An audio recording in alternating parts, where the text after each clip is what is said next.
செய்து பூஜிக்கும் பக்தி அதிலும் உன்னை காணலாம்.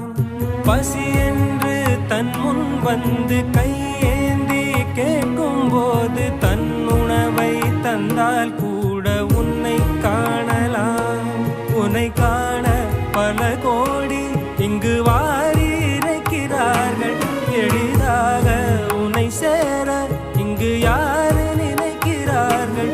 அலங்காரம் அதில் நீ இல்லை, அகங்கார மனதில் இல்லை. துளி கள்ளம் கபடம் கலந்திடாத அன்பில் இருக்கிறாய். உணர்ந்தேன் உனையே உனையே மறந்தேன்